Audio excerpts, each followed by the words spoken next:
Hi there. Today I'm going to review set number 80015 Lego Monkey Kids Speed Roadster.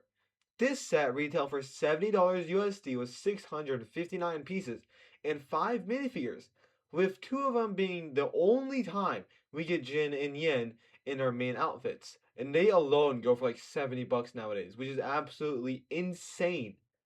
But let's get on to the review. So as I said in the introduction, this is set number 80015 LEGO Monkey Kids Cloud Roadster for $70 with 659 pieces and 5 minifigures. To be entirely honest, this is easily one of the best Monkey Kid sets ever. It easily looks better than most other MK sets. It is in my personal top 10 just because of how cool it looks. It's genuinely better than most other Lego car sets in general. Like the designers who made this set a while back were absolutely cooking with its design. One thing that is super interesting about this car that most other vehicles at the time didn't actually do is to make the front wheels smaller than the back wheels, giving it that slight downwards angle that makes it really feel like a race car. Now, this car is obviously based off the car in the Great Wall Race episode at the very end, when May and MK work together to make a car to beat Red Sun, which makes me wonder, why is Red Sun not in this set? Like, the entire point of the race was to beat Red Boy, but he's just not here, which is odd. Neither is May, which is insanely interesting because they were like on the same team and they both won. I really like how they use the education tires for the back, since they are the exact same style for the front wheels, being extremely skinny and not having the markings on the top, which make this set actually pretty reminiscent of the Formula One Technic car that came out in 2022 that had a very similar concept. So this set is is honestly really cool. They actually added in one cool play feature into the car where if you push on this button, it shoots. The way they did it is so interesting, and while I can't show you the interior, I can show you the function. Basically, it used a bit of angling on the bullets by using hinge plates to get it all angled at a 45-degree. It was honestly kind of unnecessary to add into the set since it would have been pretty good all on its own. But like, I'm not gonna complain since it is actually a pretty interesting technique. One thing I'm a bit confused by is why they are using the exact same side elements as the Cloud Jet, and by that I mean that they're using the exact same sticker they used for that, which they could have just designed a new sticker piece. Like it's not much effort anyways, and it's not as if like I saved a whole bunch of money by reusing a sticker. I think the designers were just too lazy to design one, which is pretty sad, since for the Cloud Jet, the design actually makes sense. But for this, it literally adds nothing of value to the set, which is really annoying, since it could have been like the racing style all the rest of the stickers were.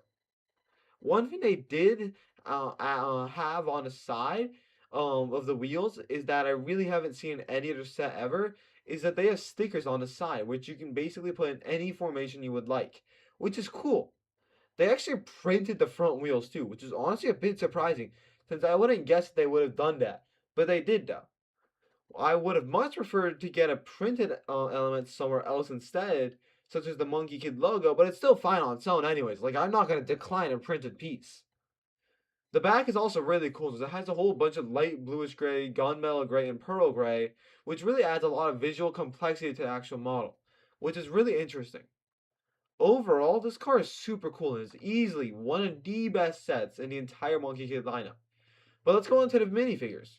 There are 5 minifigures: Jin, Yin, the Gold and Silver Demons, Monkey Kid, and 2 random civilians. I'm gonna start off with Monkey Kid. This is like the most iconic version, with his classic orange jacket with a red and black circle shirt. It's literally the most famous version of him, and he also the best version. Its pants have printing on the side and has dual molded legs, which is also really cool. Honestly, I wish this minifigure was used in modern sets since MK is still using this exact same clothes as well. But like, it's not a big deal. I'm not gonna review the 2 civilians since honestly no one really cares about them. Like, I'd just be wasting your time. So let's just jump into Jin and Yin. Now, as I said before, this is the only time that Jin and Yin come in their main outfits. And the only other time we have gotten Jin and Yin in any variation is in Megapolis in their DJ outfits as seen in Season 5.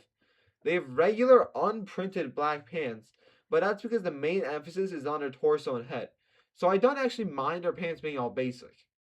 Now their torso is shockingly accurate to the main show, with every detail being as close to the show as possible.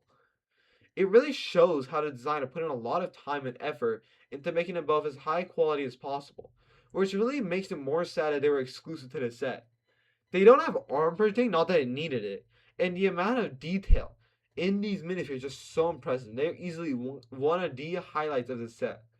Their face print is alright, it's nothing too special, and while I would have preferred if the faces were a bit more expressive rather than just a plain face, one thing they did nail really well is that they had two big sharp teeth pointing out, just like an actual demon from the show would. So for kids who may not have watched the show and got the set, would still know it's a demon of some sort. However, the headpiece is even better than the rest of the minifigure. It is super nicely molded, and it is also dual molded too, with silver and azure. It looks so cool, and genuinely, serious props to the minifigure designers on these figures. But let's go on to the pricing. So this set retailed for $70 with 659 pieces and 5 minifigures, which is pretty good value for the price per piece. And this set is actually really big for a car. I feel like they could have very easily charged like $80 for it, and while I would be a bit annoyed, I'd be overall pretty content with the pricing since there are some big parts used and really good minifigures. So no complaints here pricing wise. Overall, I would have to rate this at a solid 9.9 out of 10 with the beautiful minifigure design, great car, but a lack of Red Sun and May who were in the set. That is all for this week's video. Goodbye!